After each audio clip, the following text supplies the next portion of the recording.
are really excited to have Cary Weiner here from the CSU Extension. He's out of Fort Collins, but we're really excited about our partnership with CSU Extension on energy programs and things. So, Todd, do you want to say anything? Okay. Okay, I'll introduce you. Okay. Okay. So from the CSU Extension. Do we want to hear this talk? No, you don't. Okay. And he's from our, you guys all know him. He's from our local CSU Extension. And he has his name tag on. I don't have my name. From official now. You're official like a now. big I'm deal. not official. It is. And Cary from the CSU Extension office in Fort Collins. So I'm going to let you go, and then Cary can go, and then I'll wrap it up at the end to talk a little bit about the program. Excellent. I just want to say thank you and welcome to everybody. Appreciate you taking some time on a cold winter's evening to come and learn about how we can make those evenings a little bit warmer, more efficiently and economically with Cary's expertise.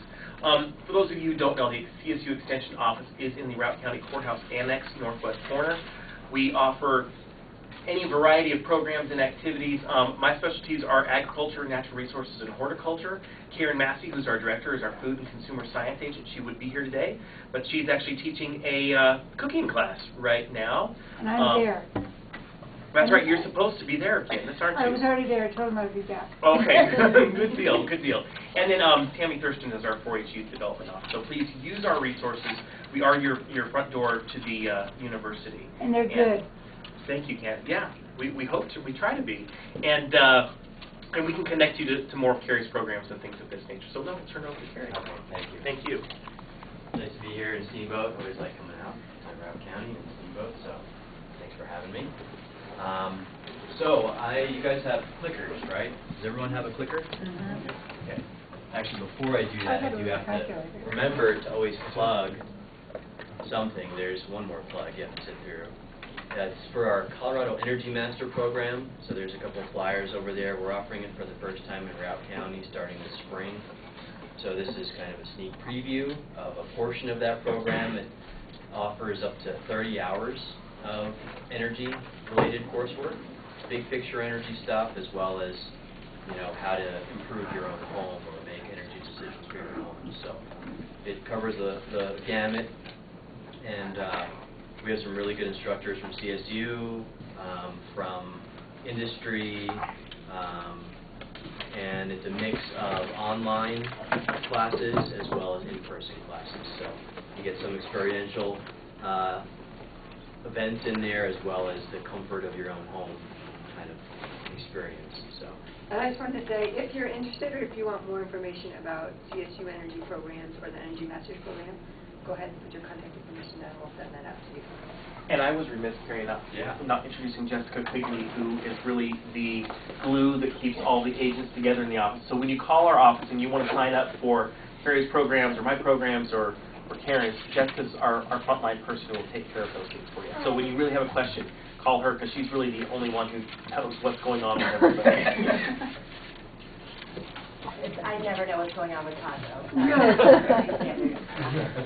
She takes no responsibility for Todd. Okay, now without further ado, we have like 15 minutes left.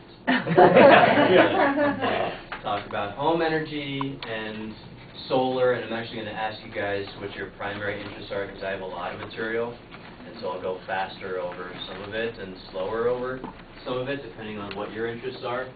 So, of course, I like to open up with some big picture energy interesting tidbits. And if I forget to open that bucket before we leave, just remind me. Because I schlep this thing out, I bring it out with me everywhere I go, and then I end up just schlepping it right back into my car, not having opened it. That happens often. So please remind me. So we'll talk about energy efficiency. That's what HEE is. Background and decision tools. So we recently created a number of financial calculators and decision tools to help mainly homeowners make your own decisions about whether or not an energy investment is going to be a good financial decision for you, hence the bottom line title for this workshop. And then solar background and decision tools as well. So here's our first clicker question. and if you pick up your clickers and you press the number that corresponds with your selection, I will be able to display all of those answers, and I can watch. And now the polling is open, and I can see those responses start to come in. We got 6, 7, there you go. And don't be bashful if you clicked something wrong, or if you're not sure you clicked it. It will just take the last time that you clicked as your final answer. And there are no penalties for being wrong, and you cannot be wrong.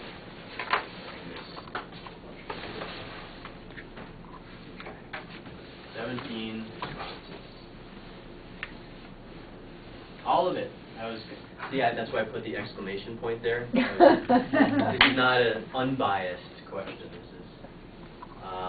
general energy efficiency, some solar. No one's interested in windows. Okay, well this is like my whole thing hinges around air sealing and insulation. I can't just not cover it, so you'll have to bear with me. I have 80 slides on air sealing and then 5 slides on everything else. Okay, great. Now that's very helpful. Another quiz question. Who is your electric utility? I don't know how far anyone has traveled. I suspect most of you guys are with Yampa Valley, but just thought I'd ask. And what number would that be, 3? Yes. Yes, that would be. Thank you. Really? And don't ask me Come on. what other is. Other would be if you're Off-grid. off-grid. Off-grid, yeah. Off-grid.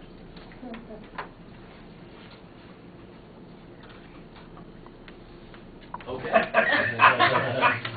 So down with another half my slides. That's a good thing now.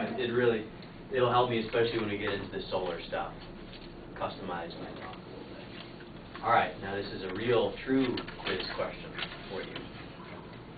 There is a right and wrong. How much of world energy comes from fossil fuels?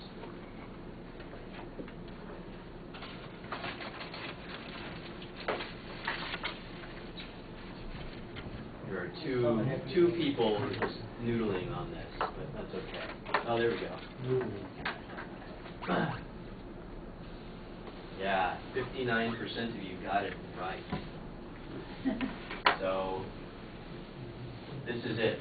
This is global energy sources from 1971 to 2010. So this is where we're pretty much at right now. This includes transportation. So that's why you see oil or petroleum as being the #1 energy source on a BTU basis. So we compare apples to apples. And then coal is second. You can see coal is still growing, not in the United States, but in the developing world. And natural gas growing, both internationally, I'm surprised it wasn't me, internationally as well as domestically. A lot of natural gas, big boom in the United States, as well as a big petroleum boom. So I think next year, we're set to be the world's top oil producer in the United States. Wow. Some biofuels and waste, so a lot of ethanol in there, small amount of hydropower. The coloration is tricky. Hydro is this little blue there, and then other. So that's our, what we think of when we think about renewable energy in this country: solar, wind. So it's supposed to be red. It doesn't even show up red because it just all you see is the border of the line. Very, very small amount. This is the United States, so not to bore you a little bit, but I think it's interesting just to see the trends. Think about when George Washington was president. Everyone was just burning wood. For a long time, actually. And then the rise of coal. And then as oil started to replace coal, coal dipped down and then made a comeback. And gosh, how much more energy do we use now in total than what we used to, even back thinking about 1950 is when really things took off. So similar story. Here you can see much more clearly, though, some of the trends, specifically in the electricity sector, where coal is becoming less prevalent and natural gas is becoming more.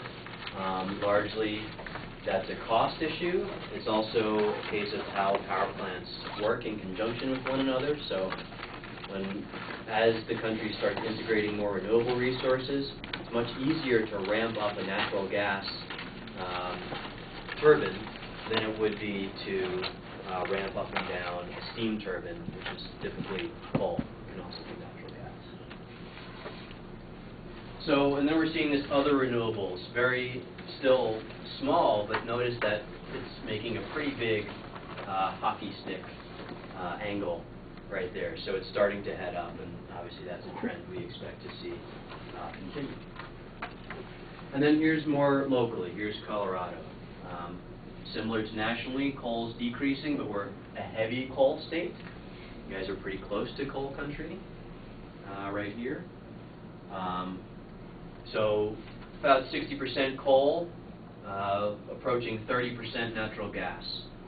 And then other renewables, wind is about 10% now of our electricity mix, which is actually pretty good when you compare that to other states. So this is hard to read. This shows of the other renewables category, how much is wind, solar, and waste or biomass. So wind is obviously the dominant resource. So even though we see, solar panels on rooftops, the average home might use 5 kilowatts worth of solar panels, whereas one of those big wind turbines that you might see on the eastern plains is 2 megawatts. So a megawatt is 1,000 kilowatts. So it takes a lot of homes just to equal one of those wind turbines that you see spinning on the eastern plains. So that'll give you a sense of scope there. Okay. Yeah. Does propane fit in with natural gas, or not at all, or what? Well, this is just electricity. Oh, okay. So yeah, not even talking about heating fuels. But in terms of heat, 3/4 of Coloradans are on natural gas. What are you guys on? I think this is maybe even my next question. No, it's coming up soon. I'm going to ask you what your heating source is. You can start thinking about it. And to continue the interesting energy tidbits, hopefully, average energy use per Colorado, and again, this is on a BTU basis. So if you drive, something like 13,000 miles is what the average American drives. That's what makes up these assumptions that go into this average Coloradoan. If you use about 8,000 kilowatt hours of electricity a year, that's the average Coloradan. You use about 700 therms of natural gas, not to get nerdy on you, but that's what goes into these assumptions. What you see down here are 30 100-watt incandescent light bulbs. That represents the average energy that's on all the time to power one person. So all of our transportation, our heating, and electricity needs, if you were to add them up, it's the equivalent to having 30 incandescent light bulbs on 24 hours a day, 7 days a week, 365 days a year. That's what the average Coloradoan has going on. When we walk around, just picture a halo of 30 incandescent light bulbs to power our lives. That doesn't include consumption of goods and services. That includes just direct energy use. Okay? So the idea would be, hey, can we change that halo of 30 bulbs into CFLs or LEDs? Would it be cost effective to do that? What does that look like? What does that process look like? What's needed for that to happen?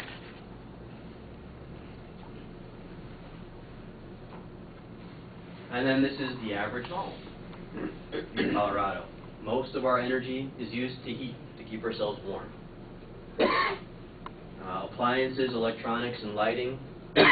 So as that's increasing as Apple comes out with more products, there's a direct relationship there. Water heating, and then a very small device for air conditioning. By the way, does anyone have an active cooling system in your home? Air conditioning or swamp cooler? Another section I can buy myself some time with. What's that? I have a fan. Do you have a whole house fan? No. Just some ceiling fans. No, just Window. Just a plug-in fan. Yeah. Sounds good. Colorado air conditioning. Bypass the windows, just because you didn't have any on there. All right. Sounds good. All right. I told you. I'll ask you this question. What if you can't narrow that down to 2? Oh, yeah. Or 1? Is there a 5? Primary? Primary. Primary? Oh, that one's tough. Primary. It's great because 75% of Colorado home, Todd. do this or do that, and When then they're home, most they of the time I'm would. working at Yeah, so when you're not home, there's always the exception. you're not heating it, You know, right? it's never the 75%. It's always like, well, if wood heat, propane. Let's see. You know, you don't put it on their solar, I mean, 2 hours. My house has a lot of windows to the south and the west. And these days, I'm turning down the heat, turning it down almost completely at night. And I don't turn it up again until the next night, Yeah. like after dark. No, Because during the day, if the sun's out, it will get my house up to 66 degrees. That's great. So passive solar is not one of those options, but maybe that is your primary source of heat, and that's great. So It's in my budget really This well. doesn't seem to be putting it on. it's not clicking. Well, I don't know that we would really know what makes you suspect that it's not working. You see a little, Well, you 'cause I see a click the light. number and it doesn't like a response anytime. Sarah, we had this one. Yeah, you're seeing a light there. It's working. It's working. Natural gas. Natural gas, propane. So pretty good mix. Pretty good mix. Why is it that there's ginormous sections of Route County that just doesn't have natural gas though? Like South Route and... Yeah, I mean, that's up to the gas utility to decide where they're going to build, you know, their distribution pipelines, and up to customers who want to pay for that. Is that rare in Colorado, or is that just Route County? It's not. No, in rural communities, it's quite common to not have natural gas service. Okay. Is everyone familiar with how this slide works? So again, it's just background stuff. Does anyone think that the cost of electricity is doing something other than what this graph is showing? Yeah, right. You never know. Cost of electricity is pretty cheap in Colorado in general, and specifically in Yampa Valley service territory. Very cheap, very inexpensive. Makes energy efficiency less attractive than if you were paying more for your energy. Yeah, I mean, it's different. Yampa Valley is pretty much a straight line. Yeah. You know, it's Yeah, 8 or 9 it's been cents a been kilowatt flat hour. Yeah. for a little while now. Yeah. Of course, the service charges keep going up. Yeah. So that's, you know, and that's a big issue as well, because, you know, obviously utilities need to cover their costs and their capital costs, and lots of times they try to do that with, you know, a flat service charge every month. But again, the more that they spread those costs into a flat service fee and away from your energy cost, the harder it is to want to conserve. Here's one that I really like though, natural gas. So the blue are the geniuses at the U.S. Energy Information Administration. Sorry, they're fine people, I'm sure. Predicting, making their 10-year predictions of what natural gas prices are going to do. The orange is what actually happened. So, it's a tough game, you know. You hear people saying that natural gas is going to be low for at least the next decade, and all signs point towards that. If there's one event related to hydraulic fracturing that happened that scares people, you might see that change. All it takes, you know, sometimes is a major event. And I'm not suggesting that fracking is dangerous, or I don't mean to be making that suggestion. All I'm saying is you just don't know, as illustrated by history. I don't know if you guys know how to read your bills. You probably do, so I'm not going to spend a ton of time on it. Let's see if there's anything important that I want to point out. To figure out how much you're paying for electricity or natural gas, you know, what you need to do is kind of what Sarah mentioned. Just take out your flat fee, which on this bill it's called service and facility. And then just subtract that from your total, and then divide that total by the number of kilowatt hours that you used in that month. And that gives you a cost per kilowatt hour. It's not as simple as like your base rate, which in this case is like 4.5 cents a kilowatt hour, which is like really, really low. You have to add in all this other stuff. Yeah. the cost of the electric commodity, the cost of energy efficiency and renewable energy programs, transmission. You got to add in all that other stuff. So the best thing to do is just subtract out your flat fee from your total, and then divide that by the number of kilowatt hours, or the number of therms, if you're looking at natural gas.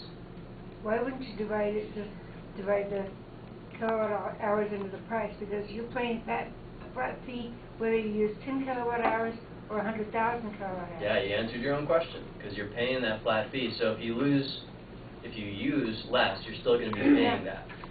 So to figure out how much would I save if I became more efficient, it's only going to subtract from your kilowatt hour cost, not from your total cost. So that's why. Okay, EBAM. Does that mean anything to anyone? Okay, it doesn't. It stands for Energy Bill Analysis and More. I know. So this is part of the decision tools component here. So here's the CSU Extension homepage. It's ext.colostate.edu. From that homepage, you click on energy on the left-hand side there. You'll see all of our wonderful energy programs, and then on the left, you get a lot of content. So you click on any of these, and there's tons of information for you to access. And one of those things is there's a do-it-yourself home energy audit, which is kind of neat. You'll get a score and some customized recommendations. I'm not going to spend time showing off that tool. I'm going to show you EBAM. And I'm also hopefully going to find the time tonight to show you some of these calculators that I mentioned. So EBAM is helpful. It's an Excel spreadsheet. It's helpful for you. These are the instructions, which you can skip over. You're with a professional here. It's helpful. Can you guys read those words, or should I make it a little bigger? Maybe, let's see. I'll make it just a little bigger, I think. See if that helps. So it's a good tool to help you figure out where you're spending your energy dollars and where your energy is being used in your home. And it's pretty simple to fill out. Does anyone have a good idea of like how much energy they use that would want to be just a guinea pig? Did you bring some bills? I did. You did too? Okay, well, so one of you who's willing to tell me approximately how large your home is and how many people live there and your closest city, as well as your energy information, just start shouting out your home size. Well, I have electric heat, I don't know if you want to do that, or What do you have natural gas or? Yeah.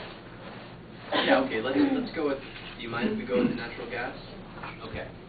So I have a 3-bedroom home, So, 2 stories. okay, we don't know. Let's say somewhere around sorry, I was 1,800 looking at square feet. 2,000 square feet. Yeah, maybe 2,000. 2,000 square feet. So 3 people. Okay. You live in Steamboat? I live in Hayden. So Craig, closest city? Steamboat's still Or, Steamboat. well, Steamboat's not an option, sorry. Craig. In terms of like climate, is what we're getting at. Okay. So is Craig probably pretty good? And your heating fuel, you heat with natural gas? Yes. And domestic hot water, natural gas as well, do you know? Electric.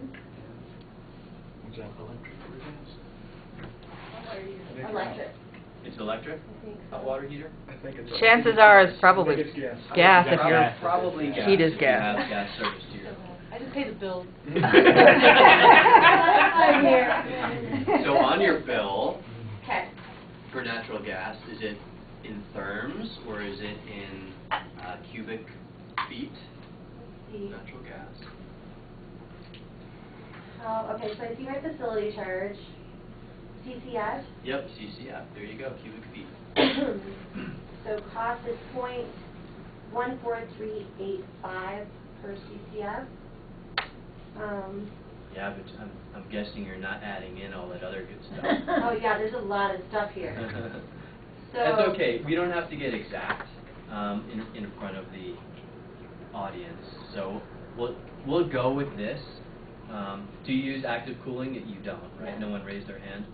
And what's most important, just for our time now, is just give me a sense of like about how much electricity you use in a month and how much natural gas you use. like the amount I pay, or Kilowatt hours for electricity?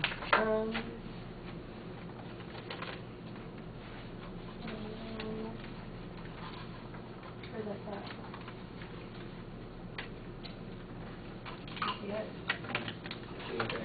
Maybe you could help me. Sure. Well, Read you my bill. probably have an Atmos bill, and then you'd need your bill from the Yampa Valley Electric. There's that road, and then here's the Webby here. Okay. It's because it's not on this. So that's okay. I have a sample all loaded up. We'll go with the sample because it'll save us a little bit of time. Sorry. Nope, that's perfectly fine. I promise I have it. It's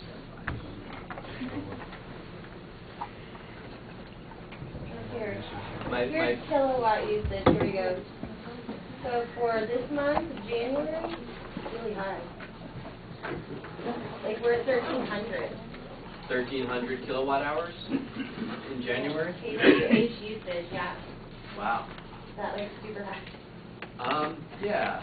For a home that has... Like December, we were that's at... like freakishly high. You should go home. December, we were just a little over 1,000. Maybe I'm giving you, it's kWh usage. Yeah, that's right. Come on, tired. Really Well, if you heat with natural gas, maybe your domestic hot water is not. Electric. So 1,300 in January. So you can see the numbers that I had in there were pretty close to what the average Coloradoan has. So see the difference between January and the rest of them? So that's you, and this is like What the heck? more typical. So I don't mean to be calling you out, but hey, there's maybe some other Jess, are you leaving it on like 80 when you're gone? Reading this. You obviously get paid too much if you can No, afford those kind of bills. Todd, what are you thinking? All right, enough fun. All right, I'm going back to the average Coloradoan. I don't want to be involved in that hornet's nest over there. Am I right? Am I reading that right? All right. So, but just to give you a sense, my purpose in torturing her was to show that this is a fairly easy tool to use. You just need to enter your utility bill data for the year. And what happens down here is it will tell you how much electricity you're spending and money you're spending for your base load. Base load is everything that runs pretty much on a stable basis throughout the year. So your lights, your appliances, electronics, refrigerator, hot water heater. Oh no, sorry, hot water is different. But you're figuring that on natural gas, not electric. Yeah, well you can select if you're a natural gas heat or if you use electricity. This is understand low, if you're in steamboat and you have electric based Yeah, exactly. So that number would go up depending on what you choose. Depending on your climate, it will all be reflected in this here. So you see yellow and green. So green is like good, you're doing a good job. Yellow, maybe take a look at this. Red is you should definitely take a look at this. So for your base load electricity, for your heating electricity, which in this case is just essentially going to be a fan, assuming you have gas forced air, or a pump if you have hot water, heat, natural gas heating, domestic hot water, total energy, how you're doing on a total energy basis. So it can tell you where you might want to prioritize. In this case, maybe looking at the base load, maybe looking at the hot water. So it's a very basic tool. It's not going to substitute for a home energy audit, but it's something that will help, and it also is the basis for doing some of these other analyses, which you can do without having all this information in some cases, but in some cases you do need all this information. So that's a real quick look at EBAM. And I'm moving quickly, but if I'm moving too quickly, just ask questions. So what that leads to is, you know, EBAM is only so good. It can only tell you so much. And Yampa Valley has some pretty good tools like that are similar. But probably the best thing, if you really want to get serious about making a significant reduction in your energy use, is to get a professional home energy audit done. And we're lucky enough to have one here who is a professional energy auditor. We have two, Evars. Evars Nicholson and Greg Late arrival. Okay, we have two for your viewing pleasure in the house. And what they'll do different things, but one of their tools is to offer a blower door test. That'll tell you how leaky your home is. Homes... will that tell you where the leaks are coming from? Yes, they can do that as well. They can couple that with a infrared camera, and they can detect where those leaks are coming from. So, so they bring out this high-value equipment. They'll look at all aspects of your energy use. Typically, they'll look at your bills. Stop me if I'm wrong. Have a conversation with you if you're having any specific concerns, any comfort issues. And make some recommendations. This is a very basic version of a recommendation. Oftentimes, auditors will get more specific than just, hey, you'll save $100 a year. That's too round of a number. So oftentimes, you'll get some really valuable, customized recommendations. And it's a document that you can use as a reference to make decisions, not just immediately, but for years to come. So it's an extremely valuable tool. Highly recommended if you're not sure where to invest a limited pool of dollars in your home. So getting more to the meat of things here, the whole house approach is the approach that we kind of teach around energy efficiency. And the basic concept is, first, reduce the amount of energy that you need to be comfortable in your home. Reduce your demand for energy. Once you do that, then when you do use energy, you want to use that energy efficiently. So when you're thinking about how do I reduce my need for energy in the first place? So does anyone remember what the primary use of energy in an average Colorado home was? Heating.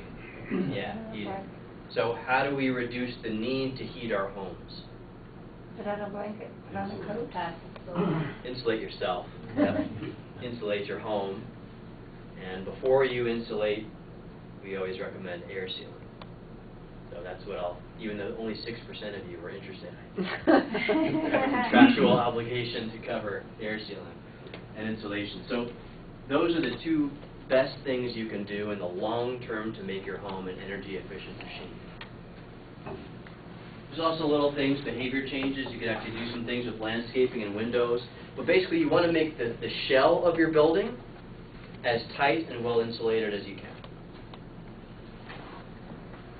Once you do that, then okay, is the equipment that you're using to heat and cool your place efficient? Are your lights efficient? Are you moving heat efficiently? So if you have ductwork in your home, is it sealed and insulated properly? Are your pipes sealed? Insulated. And then after you do that stuff, then can you offset your energy use with something like solar or wind? So that's the whole house approach. 7 habits of, so going back here, so this is going to set up our conversation, reducing energy demand. First thing we'll talk about is behavior change. So who can name something very simple that you can do to conserve energy when you guys go home to your house tonight. Turn off your lights when you leave a room. Turn off your lights. Programmable thermostat. Programmable thermostat.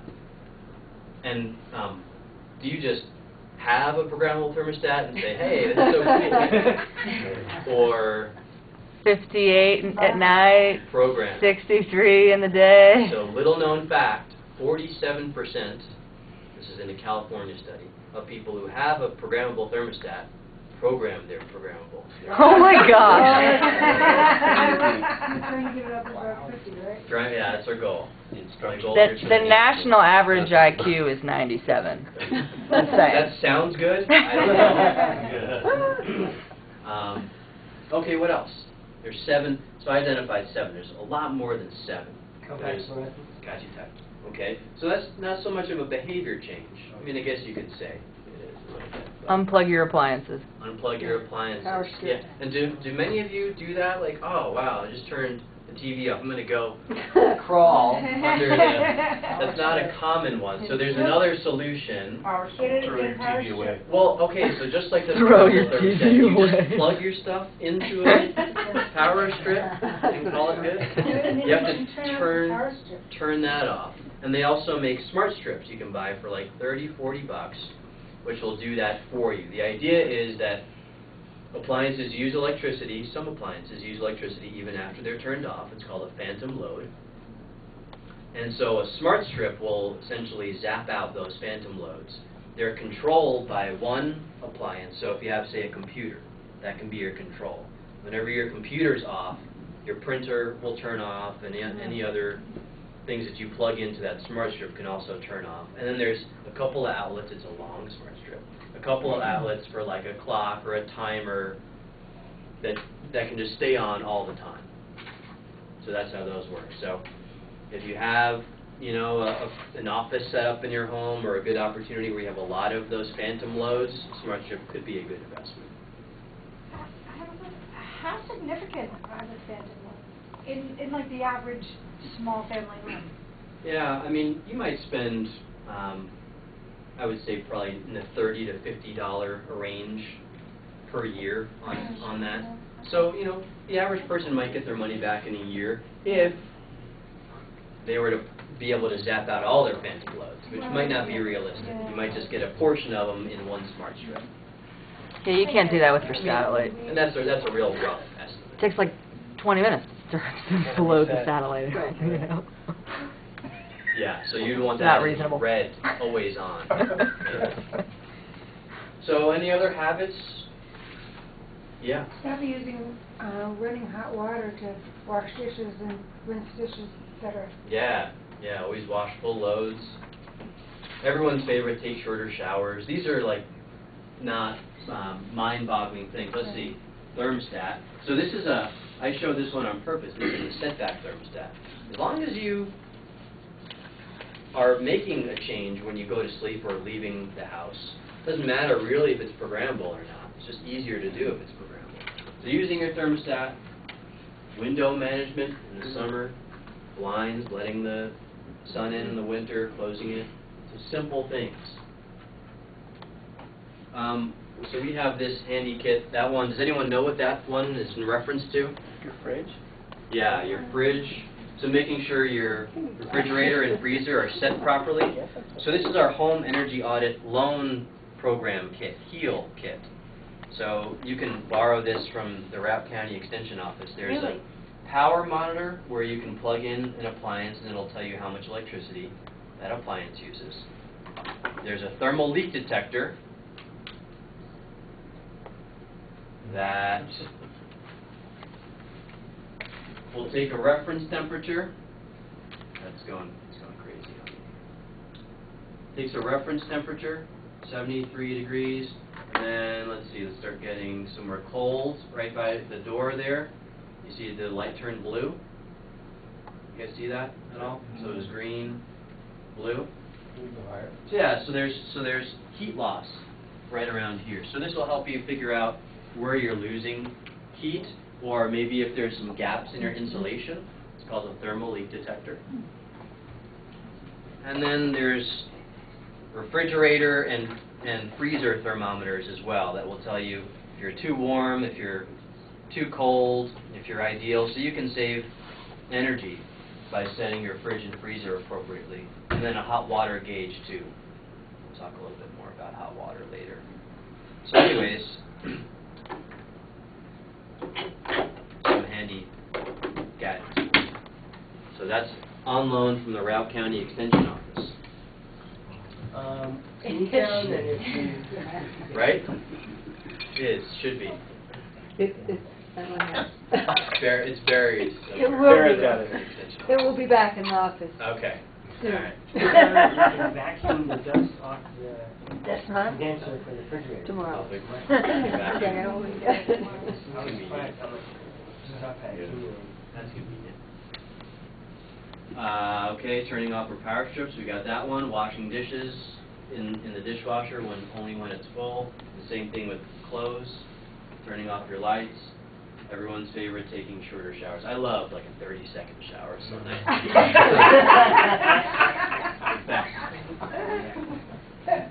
I feel so efficient after. Does putting in an efficient shower, I mean, I know that putting efficient shower heads saves water, but because it's saving water, is it saving electric heat too, or heat? It absolutely is. Okay. Yep. The colder the shower, the more energy you're going to save. Yeah. The shorter the shower, the more energy you're going to save. And I have a low-flow shower head calculator on our website. So you can actually calculate, is this worth changing to a low-flow shower head? How quickly will I get my money back? Most of the time, I mean, now, if you bought a shower head in the last few years, chances are it's relatively low flow. And you might go from 2.5 or 2 gallons per minute to 1.5 would be like your leap. But if you have an really older one that's like 5 gallons per minute, that's when it's really worth it. So you just Yeah, stick because- yeah. you're right. There's no difference in the comfort level. But if you just stick a bucket in the shower and just run it for a minute, like a 5-gallon bucket like that, I'm going to forget to show that. If you just stick that in the shower for a minute, that'll give you a sense of how many gallons per minute in your shower head. I'm talking about if you're buying stuff recently, and they have kind of a rule of thumb on refrigerators, if they're more than 10 years old. Would that be true on other things like electric baseboard heat is like a decade kind of a cutoff, or do you have any idea? You know, electric baseboard heat is like 99% efficient. It's just expensive. So, I mean, electricity, it's very efficient in terms of like on a BTU basis. You know, natural gas, usually you're talking about 80% to 95% efficient. So you got 40-year-old electric baseboards. Should I use the 10-year rule on that? No.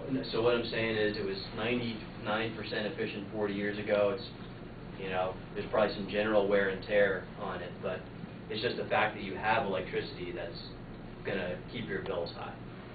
But there's So not the technology has really improved. what you can do for, you know, in terms of electricity is you could, to be more efficient, is to, you know, explore the use of a heat pump, like a ground source heat pump, where those are 300% efficient. I would never have enough money to be able to invest in. Yeah. So that's the challenge there. Or solar, you know, coupling your electric heat with solar PV and making that investment might actually in the long term be less expensive for you. But if you're on electric heat, unless you have some other option, you know, a way of converting to natural gas, you know, without going to a ground source heat pump, you know, there's not a ton of options there. You know, using it smartly, using your thermostat, not heating rooms that don't need the heat, things like that. Do they make a residential shower head that you could like turn on and off like the old GI showers that the LEDs use? Where I don't know. You could wet yourself down and lather and rinse off. Yeah, their shower heads with buttons on it. Yeah, they do. They do. Or you can put a On little the dial, residential. in your head, and Yeah, they do. A little slide button there, but otherwise just turn it, then you have to readjust it. Well, then, yeah, you gotta readjust it, then you... I've seen them though. Now that you say that, I've seen them out there. You'd just have to look on them. But I'm what's not cheaper sure. is if you just get a coupling in between where the water comes out and the shower head comes out, and then you just have a black dial in there, and you can just turn it. I've done that before. A question, Sarah, and I was asking Sarah, she doesn't think that this is necessary, but maybe some of the EVARs and maybe Tim, you know this, I don't know. Do you need a permit in the county for a pellet stove like you do a wood stove? I think it depends on where you are. Certain areas have the smoke restrictions and permits for fireplaces, so... But a pellet stove doesn't really smoke. Even with the It does it? efficiency, Are you talking about Rock County? Are you talking You about have a Yeah. double, permit? right? Yeah, I you don't need I a don't think permit you in need a Rock County, you need a for permit to pellet put stove. one in, but you don't need a permit to have one. No, I mean to put one, if like Susie wanted to put a pellet stove in her home, would she be able to just do You that? have to get a permit from the building department to have it installed. Oh, I thought those were finite. No. You can, anybody can have one, but you can't, you're really not supposed to just put one in without getting a permit, and then having it inspected to say that it's safe. That's all they want to do. Okay. Is it Anybody allowed can to Okay. be a primary source of heat? Yeah. Oh, yeah. Okay. Yeah. So that So might that would be- be a yeah, good good option point. for you, Yeah, really Susie. good. Yeah, A much thanks. cheaper option and much more sustainable option. That's what we have, and You it's retrofit great. a gas or a wood stove to be a pellet stove? Yes. Or change it up? No, you need Not a gas maybe, but a The wood. new pellet stoves are great because they Not a- have but a feeders, gas and one they sh- light themselves, and you can put them on thermostats. Yeah. I mean, I don't have one, but I know It's- that that's definitely, pellet stoves is, We just moved into a house with one, and it's awesome. they're kind of noisy though. Ours isn't noisy. Really? Not at all, There's a lot no. of different models, you might be able to find one right. And you use local pellets. Yep, Exactly, Kremling. Kremling. So that's the thing. I mean, you want to And make it's sure sawdust. you have It's a nice, byproduct. good guaranteed supply that's ideally local. So this area might be, perfect for that. Just keep in mind they do use electricity, whereas a wood stove does not. But So it's that's- like $10 a year. And not even in terms of cost, but some people like to think, oh, I'd like to be sufficient. But yeah, you're not off the when- grid. when the grid goes down. Right. So. But wood stoves do use electricity. They have a fan. Just double check. Make sure there's not Yeah, smoke. pellet stoves Some do. Pellet stoves do. Right. Yes. Yeah, 'cause if you there have a are- neighbor and you're putting I out know, smoke. I'm relaying you, but and I've always it's- heard that he's been trying to- electricity was way more There's expensive like than exponentially less smoke, so it's cool. And But I that's have because they put a restriction. I've been working on a house in Oak Creek. No, I mean the pellet stove versus the wood stove. Got a propane furnace, and I talked to a guy in Oak Creek, and he says a bunch of people are getting rid of their propane furnaces and using electric only, and it's saving them a ton of money. Propane's a lot more expensive than natural gas. So, Exactly, yeah. So, I mean, propane and electricity are fairly comparable in terms of cost on a BTU basis. The price of propane and electricity are comparable? Yes. Natural gas is different than propane, so like you said, we got to sort those Propane out. is real expensive. Yeah. Yeah. So Yeah. propane is not comparable to electricity? Is For comparable on a BTU So basis. it's cheaper to go with natural gas versus Yeah. electricity. That's not an option, Yeah, okay. but Good. I have that. Propane is just much more subject to price fluctuations than electricity. Well, this guy said people in Oak Creek were getting rid of propane And going to and electric. going to electric, yeah. I can see Save that. money. Yeah, it depends on the propane, again, propane spikes. Yeah. Okay, thanks. Sure. So moving on, getting a little bit more in depth here. So comfort in the building shell. So this is kind of the whole house approach here. Let's look at this bottom section since no one's really actively cooling up here. So these arrows to the right are the forces that serve to remove heat from your home. In other words, you lose heat from transmission out of the ceiling, from walls, windows, and through your foundations, and through cracks and gaps, through air leaks. Those are all the different ways to lose heat. So the traditional way to think about it was, well, let me install a large enough heating system to take care of all those losses. The whole house approach says, let's minimize those losses in the first place so we can get away with a smaller and perhaps even more efficient heating system. And the question is, does that make a difference? And I'm sorry, this stuff is looking kind of small, but what's the answer to my question? Yes, it does make a big difference. So you can see cold climate homes with major air leaks, and I think that's also poor insulation. They use 50 BTUs per hour per square foot versus a well-insulated home with low air leakage uses 10. So that's a difference of 5 times, and very similar on the cooling side. So getting in a little bit to the air sealing nitty-gritty, because like I said, it is important. It's not interesting, but it is important. There's something called the stack effect, where basically it's important to seal off the areas at the tops and bottoms of our homes, because if you think about where heat's going to move, or hot air is going to rise. Heat moves to wherever it's colder. Hot air will rise and leave the home, and at the same time, that cold air is going to come in through leaks in the bottom of the home. So if you can seal up the tops and the bottoms of the homes, like the attics and the basements or crawl spaces, that's going to get you more bang for your buck. And so this shows a common area, like a recessed can. Does anyone have recessed can lighting? Okay, so this shows the view of a recessed can from an attic, and you can see there's definitely heat loss coming through around and through the can itself. So they make these ICAT rated insulation, contact, and airtight recessed cans that you can install. Also, contractors can just install essentially a box around your recessed can and insulate around them. Code says that you're not really allowed to insulate within a certain area around a traditional, conventional recessed can. So you're losing heat, and you're also not able to insulate around them. Foundation of a home. So where the floor joists meet the foundation, it's a very common area where there are cracks and gaps that can be easily sealed up, in this case with a spray foam insulation. If you have a dropped ceiling, oftentimes that dropped area is not insulated, so it's a pretty easy solution to just essentially caulk in some rigid foam board or even some plywood and insulate over that. Those are some of the common areas where you'll see air leaks at the tops and bottoms of homes. This is also a whole house fan, but it doesn't sound like any of you guys have those. Fireplaces. I just love this photo. And it's like, it's from the BBC too, so there's something about that I just find funny. I don't know why. He's blowing up a chimney balloon.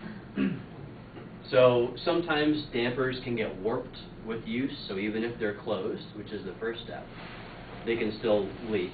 And so the idea behind a chimney balloon is that you stuff it up there. It has a little yellow tag so you don't have a fire when it's up there. It will stop the movement of air in that fireplace. Any types of plumbing or ductwork penetrations that go to the outside.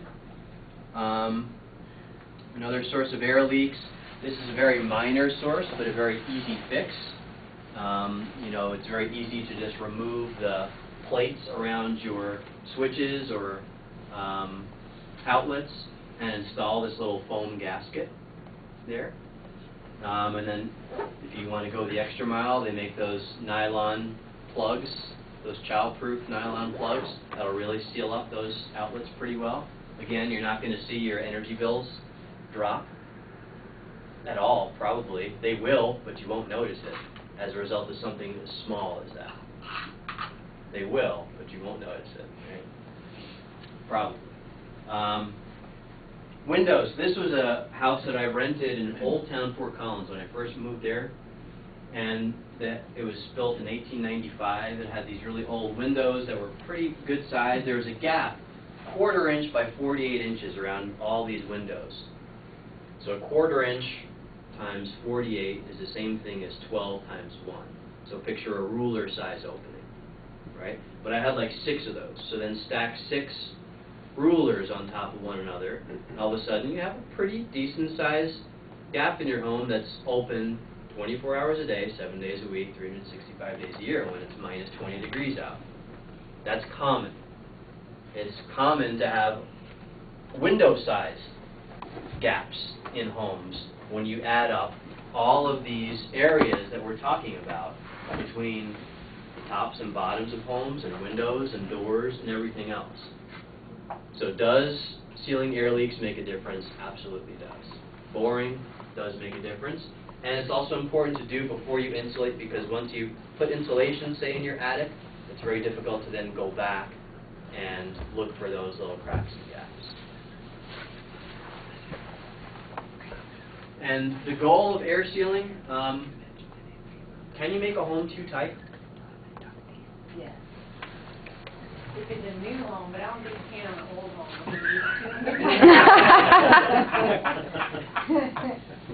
But can you make a home to the point where these become issues? Moisture, organic compounds, carbon monoxide? Yes. We have to run a dehumidifier in our home because it's got spray foam insulation apparently, and it is sealed too well, and it's a huge issue. Yep. If we don't run a dehumidifier, we have moisture just running down the windows. Okay. So that can be an option, and it can also just be certain parts of the home too that have it. One way to get around that really, if you're following the advice of the energy doctor, would be, yeah, you seal your home as tightly as you possibly can, and then you also install a heat recovery ventilator or an energy recovery ventilator. These are not inexpensive. They're not inexpensive, but they can go into your existing ductwork if you have that. And basically, so in the wintertime, it'll exhaust stale, warm air and use that heated air to heat up the incoming cold, fresh air. So they're pretty efficient. They're an efficient way to keep homes ventilated adequately, even if they're sealed very tightly. That's the best way to go. If you can't go that extra mile of sealing your home as tightly as possible and installing one of these guys, it'll be a couple $1,000s. Then you do the best you can, but you can seal a home too tight, or especially around the combustion areas. So I did something as simple as caulk around my basement windows. And so I have a boiler room in my basement.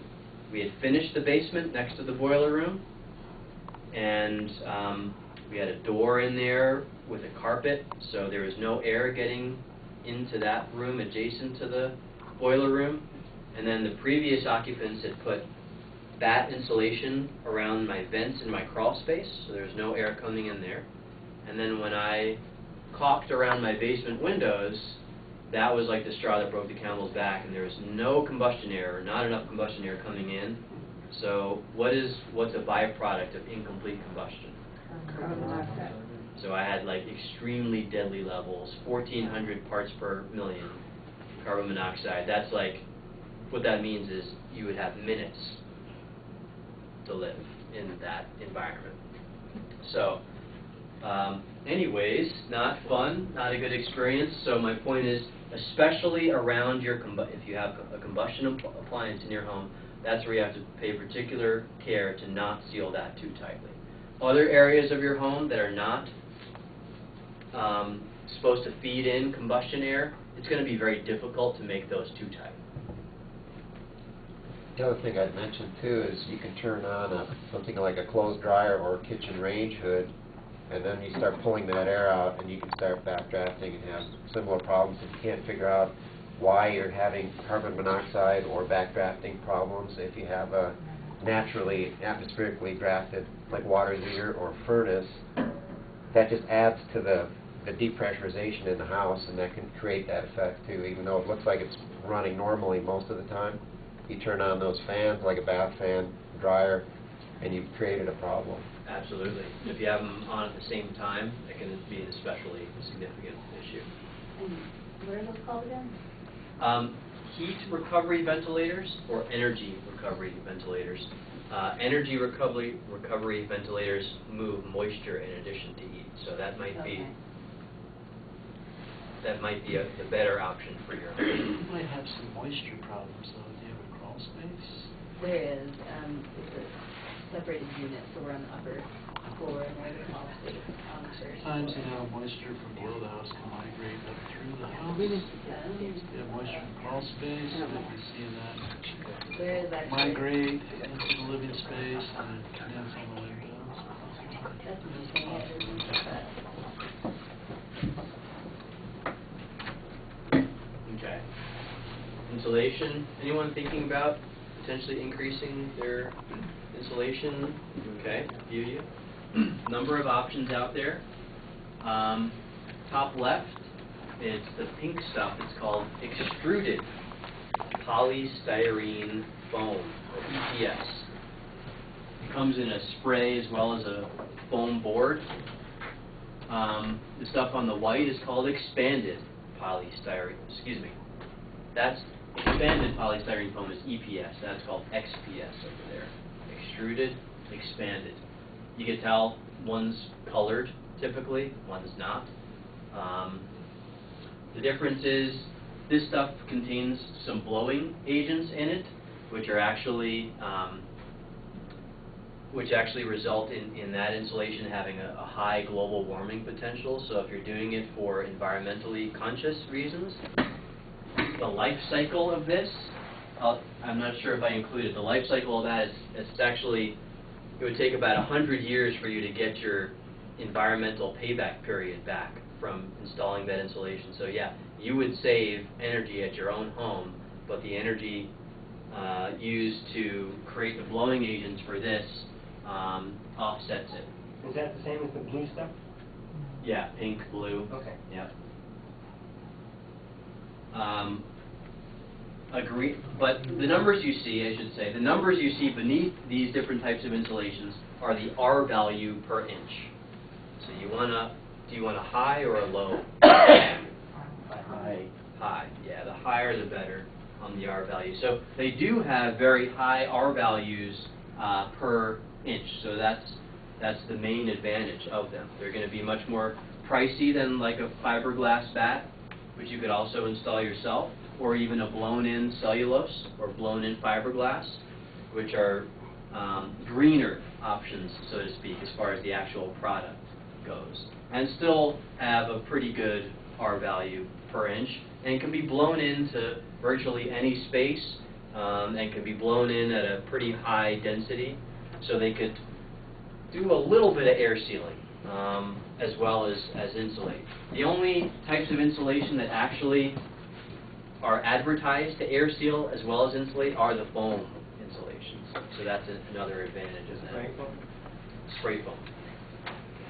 Do you have preferences, favorites? You know, as much as someone from a university who's unbiased can say, I would, you know, my personal preference would be to find a product that has a low overall impact throughout its life cycle, and that is versatile and not too pricey. But yeah. But there is an option for that blue board and pink board. It's called polyisocyanurate. It's a fancy name for another rigid foam insulation, and it's got an even higher R value than the XPS does. Typically you see it has a foil face, and it's kind of white inside.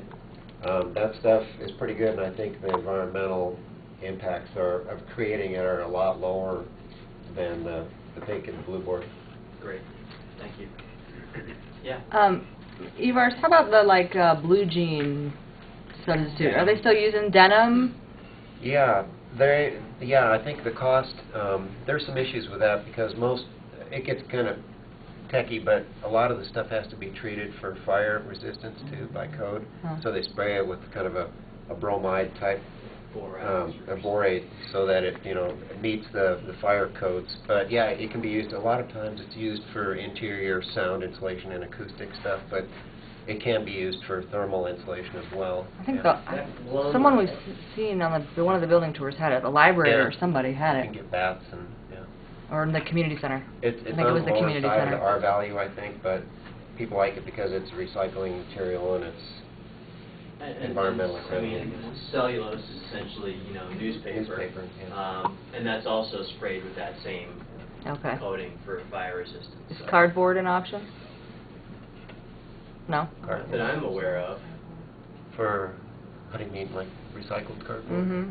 I think it probably gets milled into that same So kind of Cellulose? newspaper recycled, Mhm. and you'll see it in the blown cellulose Okay. stuff. You're spraying in fiberglass or spraying in cellulose, which is better for your breathing of your family?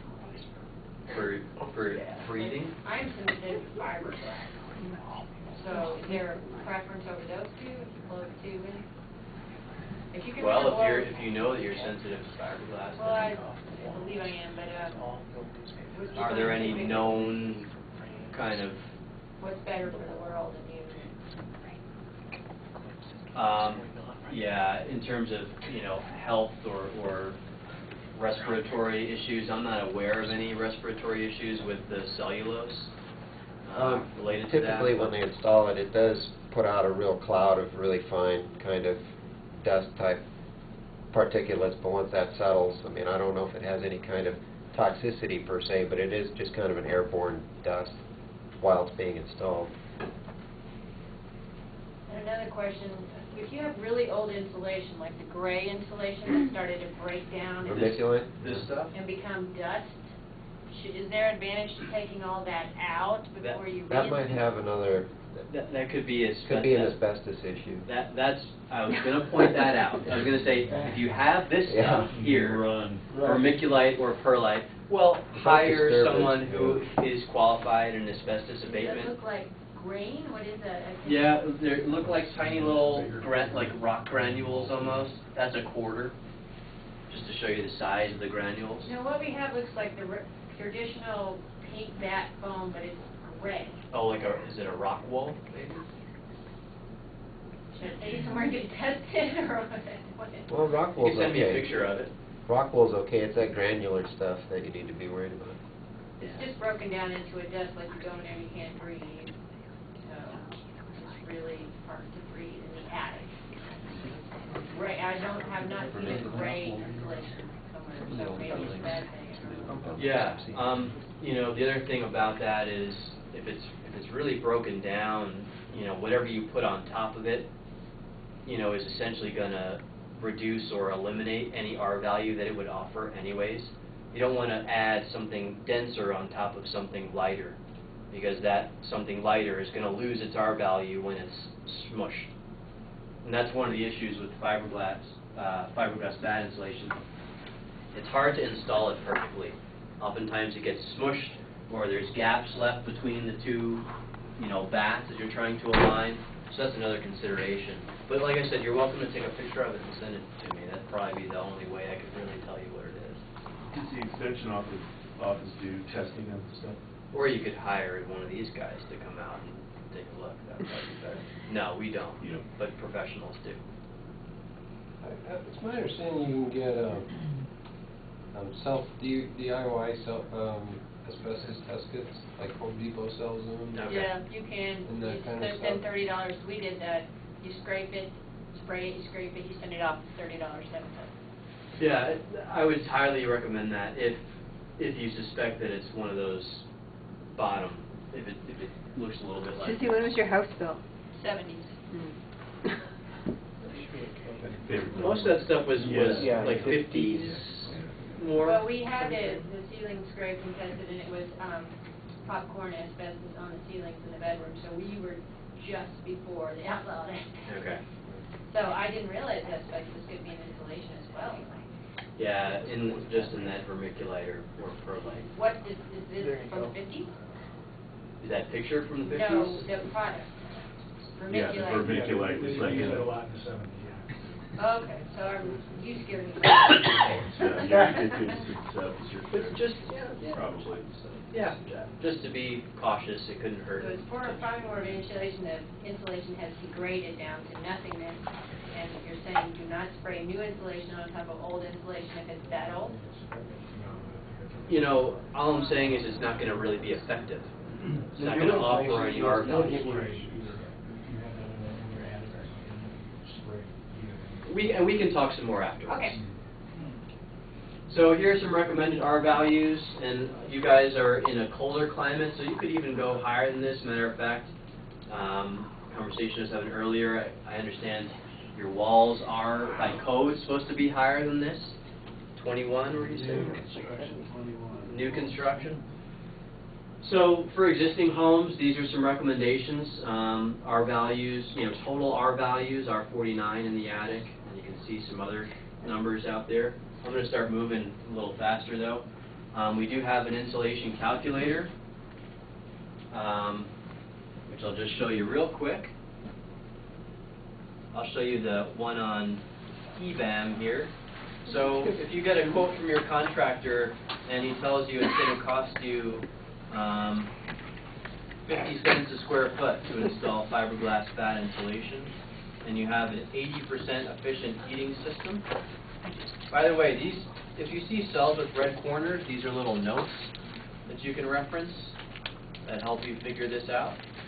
And the initial R value in your attic is R19, and you want to get it to R49, you'll have a 10.5-year payback period. So that's assuming you're heating with natural gas at 60 cents CCF. If you're heating with electricity, your payback period would be a lot quicker. Let's see if that's actually going to work. I'd have to change these numbers around. How does someone assess what they're But anyways, existing? so it's a really quick, easy estimate is all it is. Please don't call me if it's not 10.6 years later and you still haven't gotten your money back. But so real quick and dirty estimate about insulation for your home. So it could be very useful.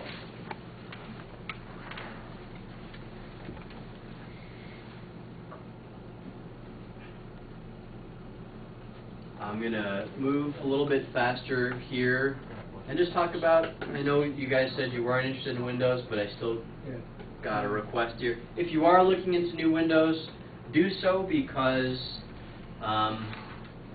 either they have single panes or because you want to increase the value of your home or because you want to make it look nicer.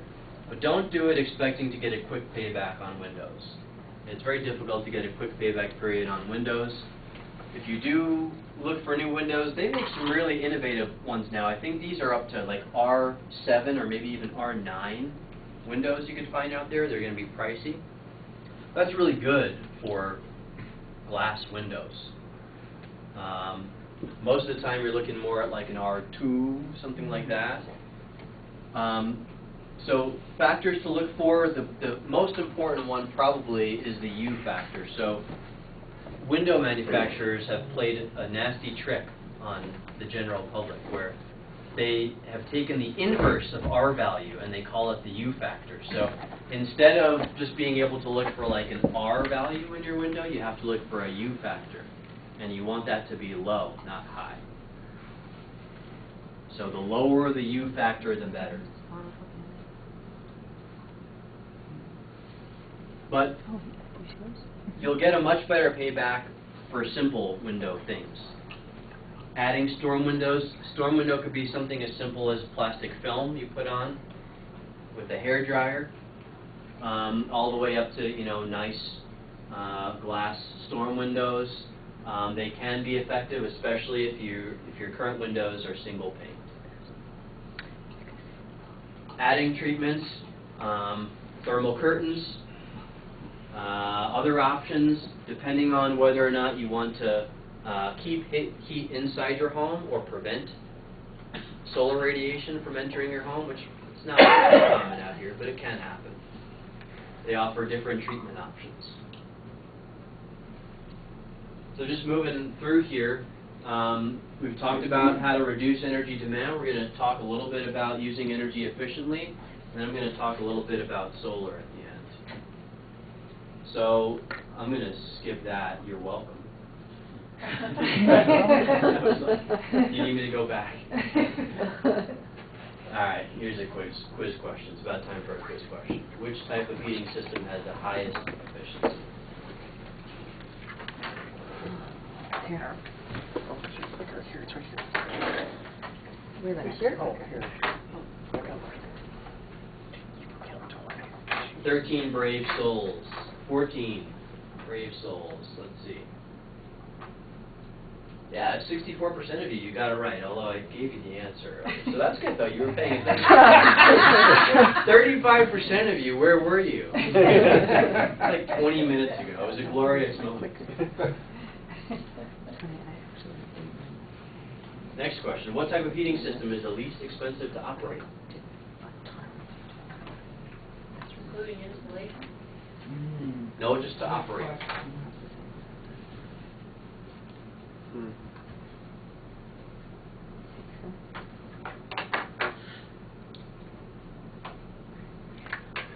All right. We have 14 active participants now. Well, the answer is, it depends. That's a great question, sorry. Yeah, so my point being, though, electric baseboard, like I said earlier, 99% efficient. Heat pumps, 300% efficient. Not necessarily, it doesn't always translate into the least expensive, because they use electricity. Gas forced air right now could be just as expensive or just as inexpensive to run as a ground source heat pump, just because natural gas is so inexpensive right now. Let's not name that heating system. Yeah, let's play it. Let's play it. Let's see if I can remember. What's this one? Gas forced air furnace. What's this one? Boiler. What does that represent? Yeah, ground source. So you can go. This is a horizontal system. You could also go vertically. What's that one there? Electric baseboard. This one? Infrared. This is a ductless mini split heat pump. So it doesn't require any ducting. It's good for one single room if that needs attention. There's not always contractors that know how to install these things, and they're pricey, but they're efficient. What's this? That's a solar hot air collector, which you can blow that hot air that collects in that collector through your entire home or just into that adjacent room. It's probably more common. So different options out there offer different efficiencies. We're not going to talk about cooling systems, so that's good. But I am going to show you some heating and cooling, or just reference some heating and cooling tools.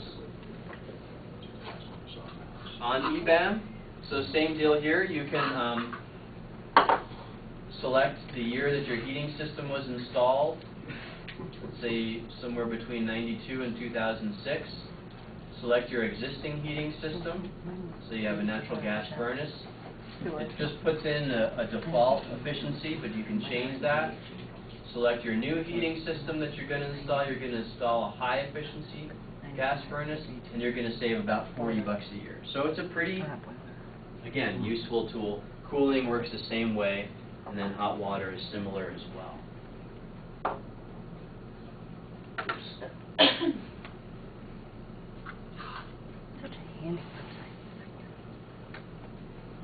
Control freak. Does anyone have a high efficiency heating unit in their home? So if you have a real high efficiency unit that if you have a high efficiency gas forced air unit that has multiple stages to it, that's an example, or like a ground source heat pump. Those are examples where it doesn't pay to set back very much, because what will happen is that gas forced air unit will typically operate on the first speed.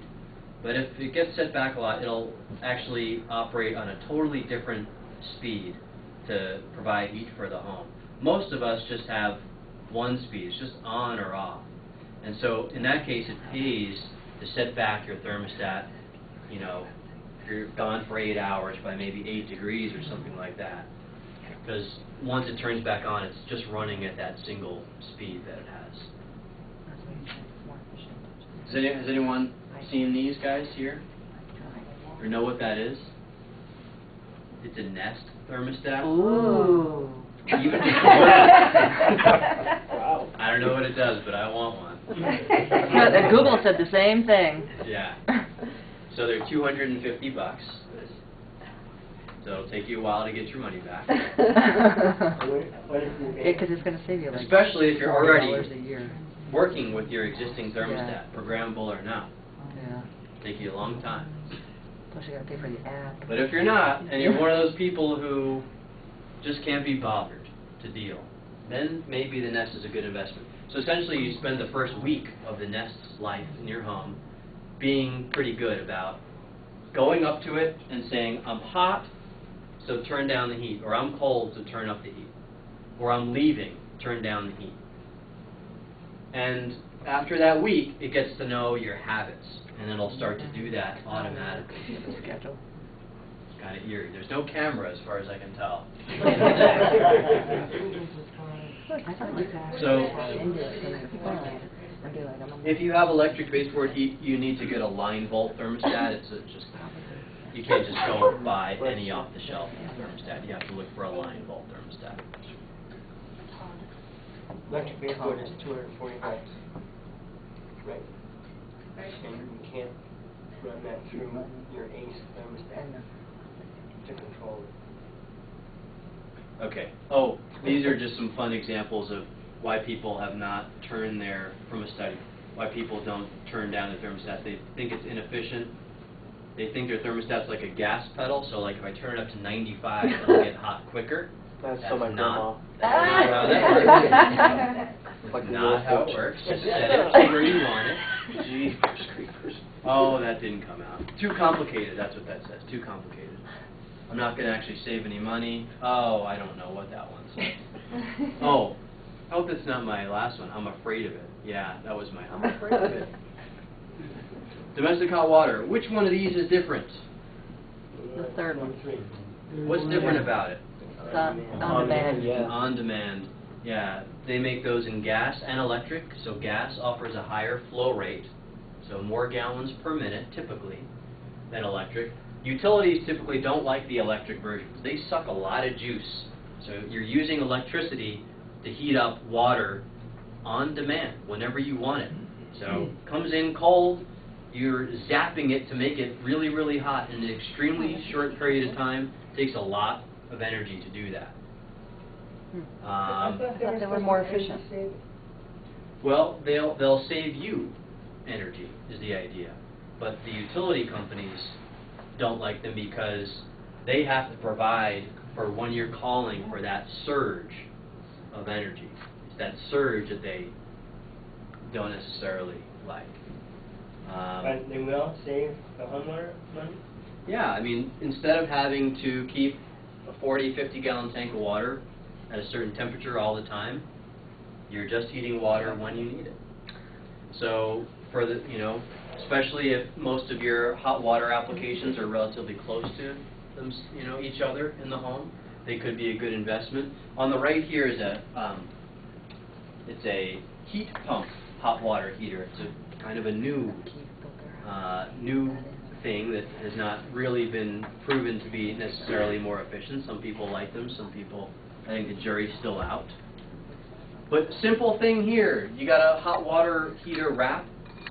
If you can touch, if when you touch your hot water heater, if it's hot to the touch, you're probably a good candidate for a hot water heater wrap. We also have a hot water heater wrap calculator on our website, so you can get a sense of, that's like pushing the limits of geekiness. Is that older hot water heaters that need to be wrapped? Well, usually, I mean, the newer ones, even 10-year-old hot water heaters probably came with a pretty decent R value on them to begin with.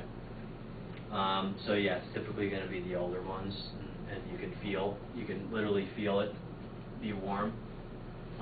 Electric hot water heaters are really easy to do it yourself. Gas is a little bit trickier, so you could hire someone to do that for you. Just pay special attention because you have a natural gas being heated up right next to a blanket. Cary, real quick question. Yeah. My wife and I looked into, we've got electric hot water heater. We looked into on demand, and we were told that given how cold the water is that comes into your house in Routt County, that they didn't believe that they made an electric on-demand hot water heater that could actually handle taking that cold water to that hot and have the energy. They didn't think they made such a thing. Was I misled, or do you think that's partly true? Well, I can maybe chime in a little bit. I guess the thing is the money that you may save by using an on-demand heater might be offset by the extra electrical work you might need to supply enough service to that appliance to make it work. So, you know, you might be saving some energy, but if it costs you $1,500 for the electrician to actually install it, you got to calculate that as well in your payback. So they're out there. You can get a commercial heater to heat just about anything, but it's going to cost you, and it's going to cost you to modify your electrical system to make it work. Have to get a new panel. Yeah, it might require a new panel or a sub panel or something. So we have cold water here. I bet, yeah. Even in Fort Collins this time of year, it's noticeably colder. Yeah, I concur. So we have a hot water upgrade analysis section of EBAM. So you can enter how cold your hot water, your cold water really is. And based on your hot water temperature, if you're going from 130 to 130, that's fine, but we recommend 120 degrees. You select your existing. If you have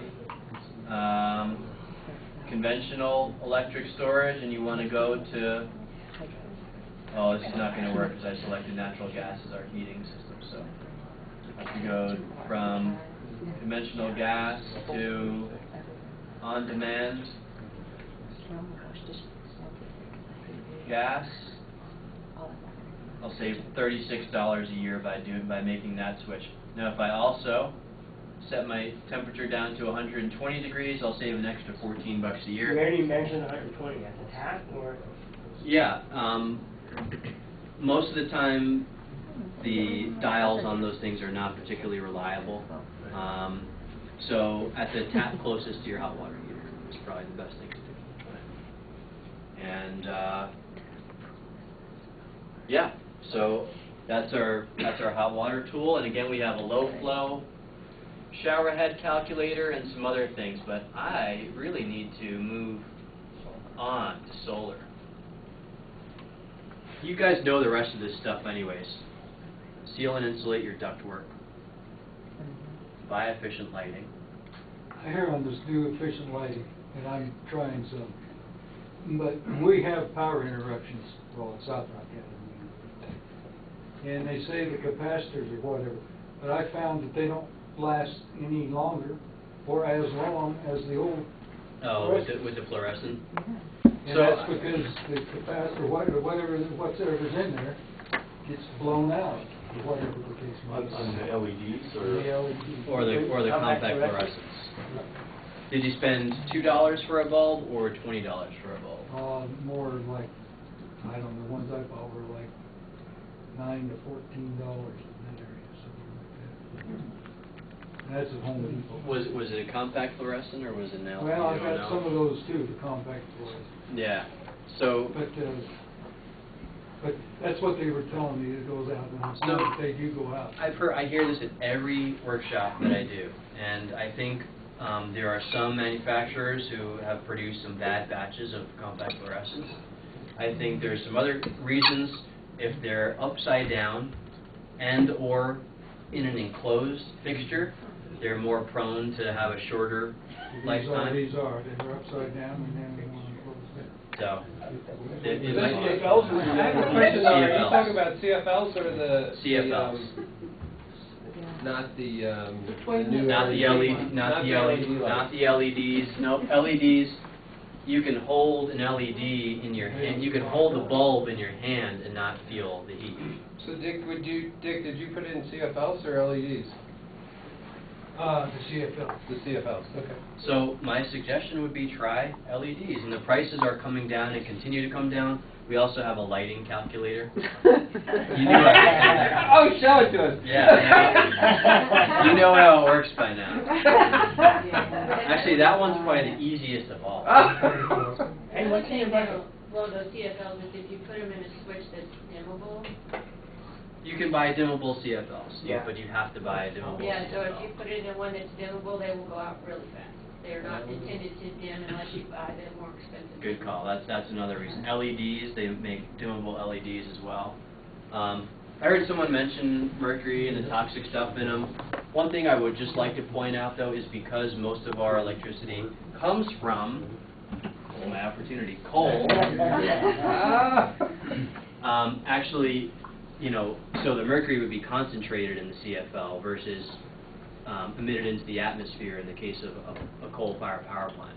But you're going to emit more mercury over the lifetime of a compact fluorescent bulb, over the lifetime of an incandescent bulb, because it uses 4 times as much electricity as a CFL. It's only that mercury is going to be emitted at the power plant and not in your hands. Does that make sense? So this is 17 pounds of coal from the Powder River Basin in Wyoming, which is where we typically get our coal, which is relatively cleaner coal in terms of sulfur content. This is the amount that the average Colorado household burns for 1 day's worth of electricity. So I just... How full is that bucket? Half full? How full is that bucket? Or half empty? It's full. It's Thank you. two-thirds full. Yeah, so picture, 365 of these for a household for a year. And, Including heat? Or just electricity? just electricity. Hey, Carrie, can I say something about bulbs? Yes. So, Lightworks in Steamboat, if you guys don't know, Lightworks in Steamboat, they have something called the bulb crusher. So they will take from residents CFLs, and they will take it. They will recycle them. It filters the mercury, and it's all recycled. So, and for commercial, they won't take any they charge for commercial, but residential, you can take your bulbs there, and they'll take For your free. for free. Yeah, for free. Because the hope is that you'll come in and then you'll think that lamp is cute, so whatever. We'll get more bulbs, but just that's a service that they provide. And the bulb crusher is pretty cool. It's like a monster. To watch. Yeah. They take the tube ones and the spiral. That's right. They take tubes? Yep, tubes. That's good Yes. to know. Tubes. Whatever they are. That's the cooler thing to watch. Oh. Yes. If you guys have tubes, the other item that I didn't show off in here is this flicker checker. It's kind of cool how it works. I just figured most of you didn't have tubes in your home, but if you turn your light on and spin this under the light. Okay, so there's smooth gray rings there. That's telling us that these are efficient electronic ballasts. If the rings look like all chopped up, then it would indicate the presence of magnetic ballasts, which are inefficient, and you can change those out. You can change out the ballast as well as the bulb. So that can come in your heel kit too from Brown County Extension. And you have to change out those magnetic ballasts because those types of tubes don't even make anymore, right? Yeah. There's a I don't know, timeline God, on I that. don't know. Okay, solar in 15 minutes. All you want to know about solar in 15 minutes. 3 options for solar for the home. You can buy a system, you can lease a system, or you can purchase 1 or more panels in a community solar garden. Now that second option, the leasing option, even if it's available out here, if you're willing to find someone to do it, might not be the best option for you because Yampa Valley, as well as all the other rural electrics, do not offer incentives for a third party to come in and install the panels for you, and then for you to pay that third party. So great deal if you're in Excel service territory. I was hoping I'd have at least one Excel customer to talk a little bit more about leasing, but if you're not in Excel service territory, leasing is going to be much more expensive, if it's even available, if you could even find a contractor to do it for you. We have an Excel power plant. Oh, yeah, doesn't count. Yeah, And yeah, you Yampa have Valley does incentives buy for a from short Excel. period. Yeah. I'm not going to, so this is just big picture. You guys probably have heard of all the solar going on in Germany. The United States has, as of 2011, 3 gigawatts of solar installed. So a megawatt is 1,000 kilowatts and a gigawatt is 1,000 megawatts. Germany has 17, and look at the difference in the solar resources. So the redder the better. Germany has a solar resource that looks a lot like Alaska's. So what's the difference between the U.S. and Germany? Coal. Incentives. Incentives. Incentives are the difference. So they've made a decision as a policy driver. Now, a lot of these European countries are starting to step away from that, starting to step back. They're trying to stimulate their economies. Green jobs was all part of that. Anyone thinking about going off-grid? I did live off the grid, just so you all know. How did you do, Jeff? It was like camping at the Hilton. It's a really beautiful home. It was really hard. We had a propane generator we were on the South Shore, and clearly you can see I like to use my electricity. But I would love to be able to go back to that house, but it was hard work. There was a lot of times I ended up walking around with the headlamp on. Wow. I mean, your system has to be set up really well, and I don't feel like that house at the beginning of the construction, we weren't the first owners that it was, and it's pricey. It is. It really is. Yeah, not only do you have to purchase enough panels for whatever your daily load is going to be, you also have to purchase panels that can charge batteries for storage.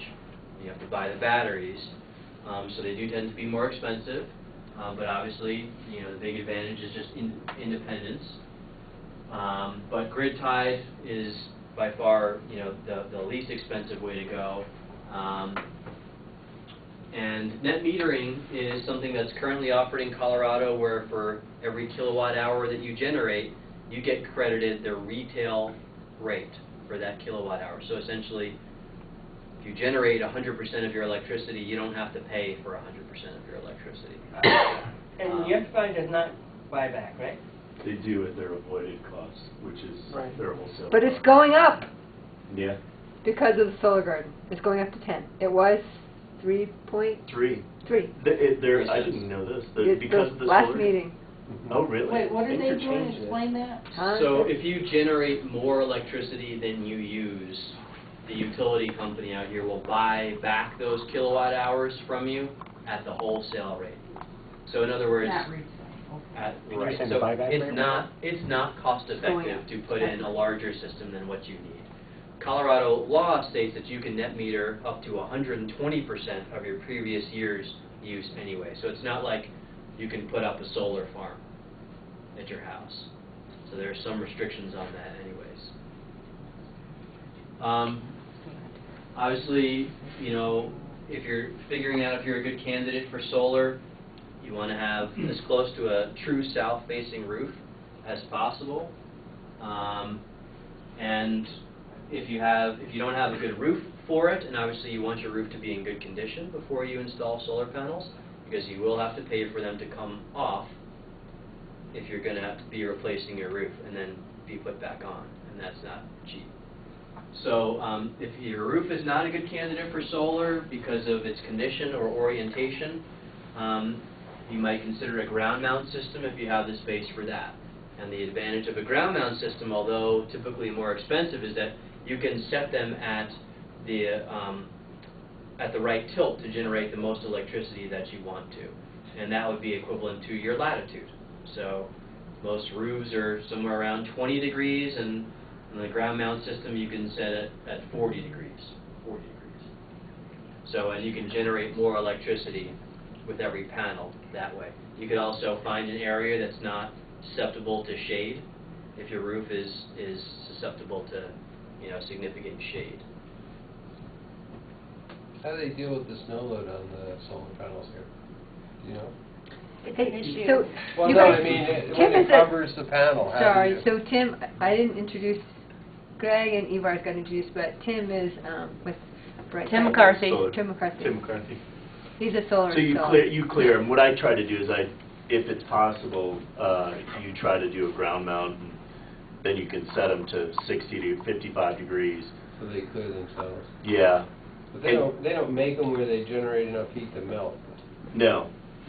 And people ask me that all the time. It seems like that would be... when you need that much energy to melt it, then it sort of defeats the point of solar. Don't put it on the second floor. No. They'll actually work better in colder temperatures, believe it or not. They'll be more really? efficient in colder temperatures. Just because the electrons can move more freely. There's no resistance with cold. There is when you get hot. Sam, is it true that like 25% of the homes though have roofs that are, like it's a really small number of roofs that are available to put solar on? Nationally, that's true. So a lot of people go with the ground? No, most people still, I mean, a lot of people just put it, the people that are doing it, their roofs obviously work to do it. And I've seen them though, people will mount them with the panels facing west. And this is where, you know, if you have incentives, it sometimes is counter to logic where you'd want to have them all facing south. People are getting paid to put them on their roof, and they'll face them east or face them west, and they're not as concerned about the production. Not here. As long as you have your eyes wide open and you understand that your payback period is not going to be what it would be if you had a south-facing roof, you know, there's not an issue really. But as long as you know what you're getting into when you do that, I think that's really the key for me. Yeah. And here in this, with the snow loads that we have, though, it definitely makes more sense to put them on the ground if you have the ground. Yeah. What about hot water systems? Are they cost effective, and what do they use hot water for? To preheat? I mean, solar hot water typically can be cost effective if you're using propane or electricity as your current domestic hot water source. Preheater or something? Yeah, it'll heat it up. It actually, I mean, it's more than a preheater. It's really hot. So, yeah, I have one at my house, and I have like, it provides me domestic hot water from like April to November, October, November. And then in the winter, does it preheat, or you just shut it off? Yeah, no, it preheats in the winter. There are folks with electric hot water systems that will actually use solar PV now too, because the cost of panels has come down so much that there's an argument that that's even more cost effective than putting in a traditional solar hot water system. But just to move on, because we have such limited time, I will tell you that the average size system in Colorado is about 5 kilowatts to offset 100% of your needs. Keep in mind, if you're thinking seriously about solar, you don't need to purchase to offset 100% of your electricity use. You can offset 25% or 50% or 75%, whatever you can afford at the time, and you can ask your contractor to size your conduit and your inverters appropriately so that you can expand and add panels as time goes on. So that's an option that people often overlook. So you guys are in an REA with no incentives. So I don't know what the costs are out here, but generally speaking, they're down pretty close to maybe between $4 and $5 a watt installed. So for an average Coloradan, that's going to be $20,000. For what, 5? To offset 100%. 5K? Yep, 5 kW system. Before a federal tax credit, which would be 30% of that. So you're looking at a net around $15,000 to offset 100%. People always say the 30% federal tax credit, but that's only if you pay that much tax, correct? So you could take that over a number of different years, as I understand it. So you could spread that out. I don't know over how many years, and you probably want to talk to. Well, it depends on the political climate, but right now you can spread it out to 2016. Oh, is that it? Yeah. Okay. It doesn't just that's start what's on the books now. 2016. Okay. Yeah. I'm just gonna skip ahead here. Excel, there's no incentives there, so this is, I usually get a mixed utility crowd here. But talking about the solar gardens, there's one going to be built in Craig. So if your roof is not a good candidate, if you don't have, a ton of money to spend on your own system, a solar garden is an option. This is one from Breckenridge. The one in Craig's going to be similar size, 500 kilowatts. That's enough for about 100 average homeowners. Businesses could buy into them as well. So I just spoke with Clean Energy Collective. They're developing that site on behalf of the utility. The utility is going to purchase the power. And you can buy one panel as a minimum. If you buy a panel before it's constructed, it'll be $825. After post-construction, $975. These are 300-watt panels, so they're more than, so it seems like the panel wattage goes up every year fairly significantly. So 300-watt panels, which is good. So you're looking at paying a pretty inexpensive price, $275 or $325 a watt, depending on pre-construction or post-construction. Now, when you start crunching the numbers, you know, out in Craig, you know, it's going to generate a given amount of electricity every year because they know how much sun falls on that spot in Craig. So I estimate about 475 kilowatt hours per panel per year. So that's in Yampa Valley service territory, $37 worth of electricity. So you will have invested between $800 and $1,000 for one panel, and you'll be getting back $40 worth of electricity a year. That's the reality. Given that rates stay the same for the next... That's right. Thank you. Given that rates stay the same. Yeah, which, if you saw that graph earlier, right? So, yeah, 25 or so a year payback, assuming rates stay the same. That could come down significantly if there's a rate increase, there's a carbon tax, things of that nature. That does include any maintenance and insurance, so that's a bonus, and that's good for the lifetime of the array. So, you know, essentially you'll be getting those panels for maybe 40, 50 years.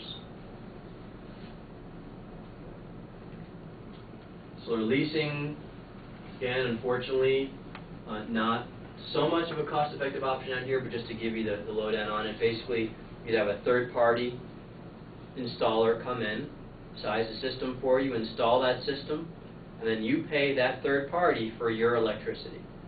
So you would not pay the utility for the electricity that that system generates, but you would pay a monthly lease payment, just like in a car, to that third party. And in many cases, in Excel service territory, that monthly payment would be equal to or less than what you would have paid your utility for that same amount of electricity.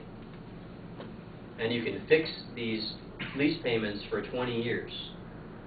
So I did a lease, and I'm paying a certain amount per month, and that amount is not going to change for 20 years. So when utility rates increase, mine stays the same for my solar-generated electricity.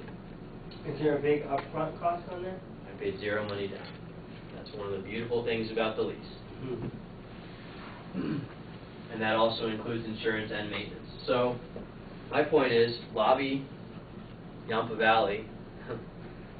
I personally think that leasing is the future. It opens up solar to a whole new sector of the population who doesn't have $20,000 or $10,000 or $5,000 burning a hole in their pocket, and it can start saving people money from day one. I mean, I'm not trying to be biased. Those are objective facts. So I think it's a good option for people who are just concerned about their energy bills, let alone who want to go solar for other reasons. It's a good option for people, just not us people. Well, currently. But, like I said, unless we start talking about it, nothing's going to ever happen, right? That's all right. We're just locked in. Yeah. We got lots of chocolate. We're good. Oh, and then just a reminder, as we're getting to the wire here, first things first, I'd just like to point out, if you have 10 100-watt incandescent bulbs in your home that are burning 4 hours a day, and you replace them with compact fluorescent equivalents, you'll reduce your annual use by 1,000 kilowatt hours, and you would reduce the size of the solar PV system you would need from the average Coloradoan, 5.2 kW to 4.6 kW.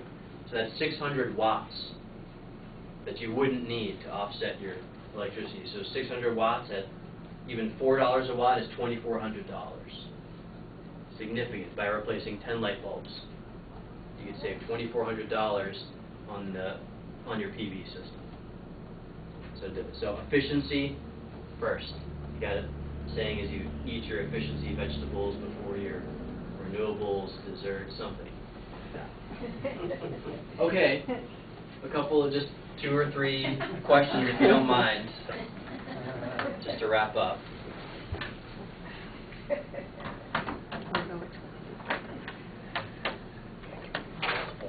And then I think I have like 2 or 3 evaluation questions that you can do with your clickers too. I would certainly appreciate.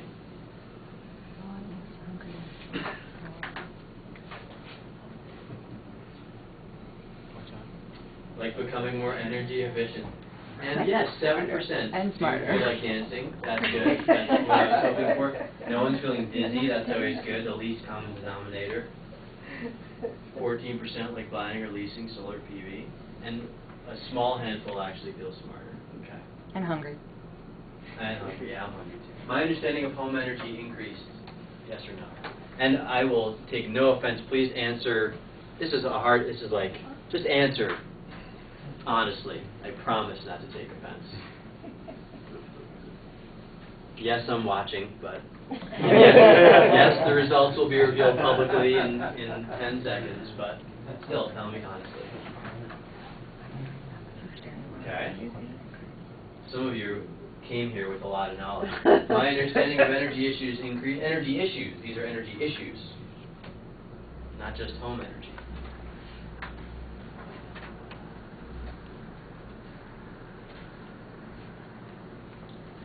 And then one more.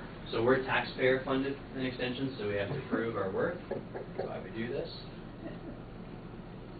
Okay, and then I intend to apply what I learned in my personal and professional life. This is really in any way, whether it's having a more informed discussion at the coffee shop, or deciding not to install solar, or taking any sort of action. Applying what you learned. Seriously. Not going to South Shore. I think it might be. Cool. Thanks. And that's all I have, Sarah. I don't know if you wanted to. I do, and I'm just going to do a quick, just a quick one. I wanted to say, if anybody has any questions, you know, we do have 2 folks in here who are doing energy audits, and that's Chris Coleman and Eber Simpson, and then, you know, we have Tim McCarthy with Brightside Solar. So if you have solar questions, he's a good person to ask. I also want to, because I have to put in a plug-in for the Napa Valley Sustainability Council and the work that we're doing. So again, I'm really excited we're really excited to be partnering with CSU and your energy program, but I just want to kind of let you know about some of the programs that we're doing in addition to this. So obviously one of the Sustainability Council, one of the things that we find is very important is education. So obviously workshops like this are important. Our Talking Green series, we also talk a lot about energy and energy efficiency. Our green building tour that we have every November, October or November, where we're actually going out and looking at homes, and specifically energy efficient homes or homes with renewable energy.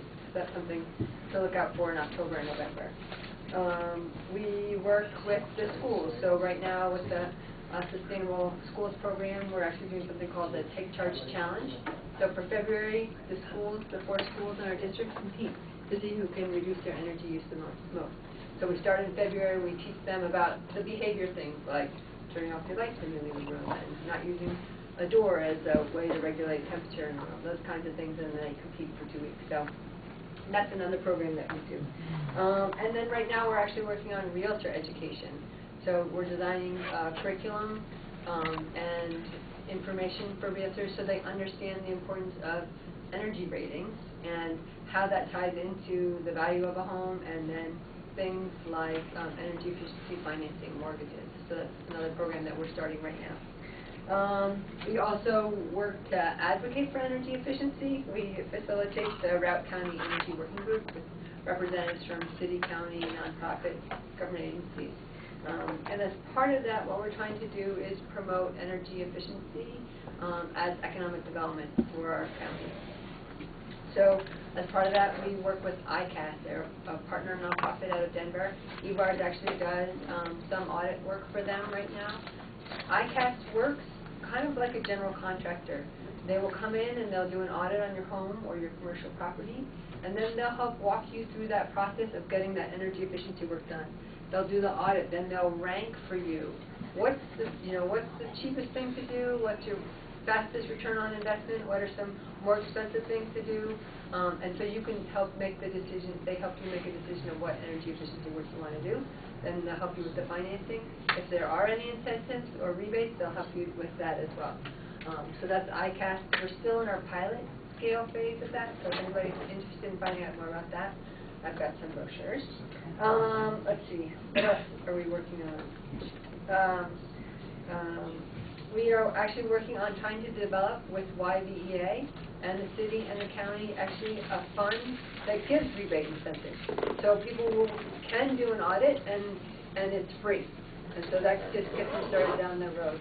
We're working on that right now. We're hoping, we have gotten initial funding from the city, but we just presented it to YVEA, so we're hoping that we'll have that up and running in about 6 months.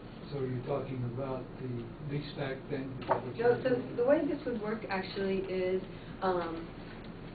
we would have a fund that people could apply to, and we would have set prices, just hypothetically speaking. You want to have an audit, you get that audit done, and it costs you $300. You apply to this fund, and they pay you $150. So your audit only costs you $150. So this fund would pay for audits, but also would help pay for energy efficiency upgrades as well.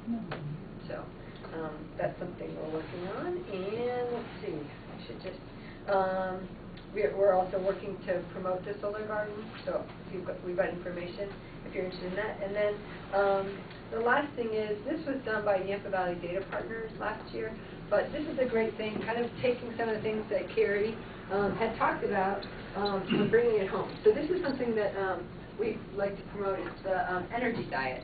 So this is something, if anybody has a refrigerator that still is magnetic, you can stick this on your fridge or somewhere that's magnetic, and it goes through, and a lot of these are behavior, some of these are behavior, some of these are actual work, energy efficiency work that we've done, but we have nice and easy, intermediate, and advanced. And this is an energy diet that you can take home to help you make your home more energy efficient. So that's what we're working on. Yeah, so energy, if you've got audit questions or solar questions or want more information or if you're interested in the Energy Masters program or getting more information about the CSU energy program, put your name down on the email. Thanks, everybody.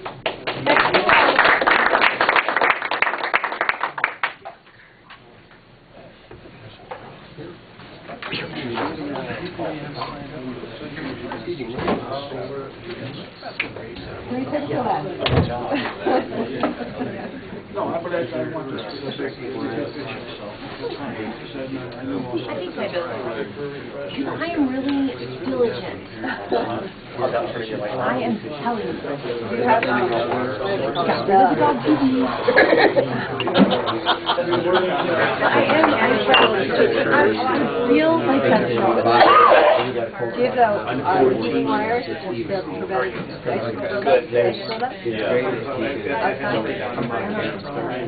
Okay. But we don't have, like, we live in Hayden, and our house is I know. we hardly have, our driveway's dry. Yeah. We don't have electrical. Right. I don't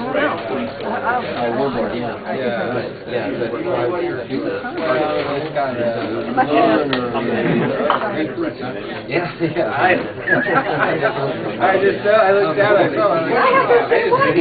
They're great. What we're going to do, we're going to start working on Oh, yeah? natural gas and iron on the pipeline.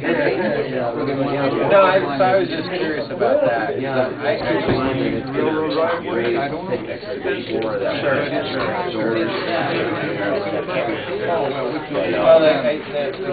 one of the things about the one we're doing is have an idea of the number, and then you can try to decide. so you can place your substation instead of having a substation. My understanding is it comes up to temperature. So what we're doing is like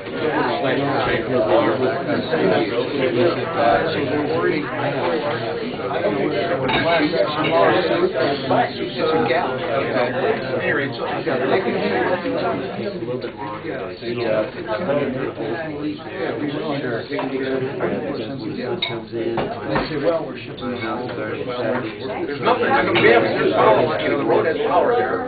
There's nothing there. Questions about that.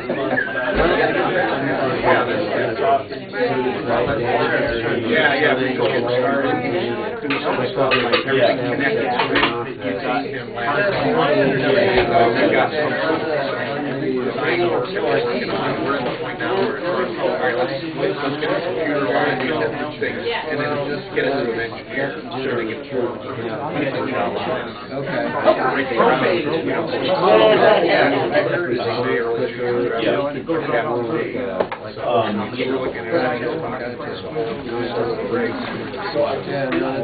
And my other understanding is that the wallboard, you have to run the water. That's all right, yeah, I know, I was sitting right there. So that makes it nice for things like solar. You know, the thing is though, with the boiler systems, typically anything It's a that's trick then. I think it's true. Mixing job. So the boilers typically run at peak capacity of 100 degrees water. My wife Tamara. Tamara. He said that he thinks Corey talked to him already about it. That is really. He said, we can talk about it 6 months ago. About 6 months ago, I wanted to say, some sort of basic questions about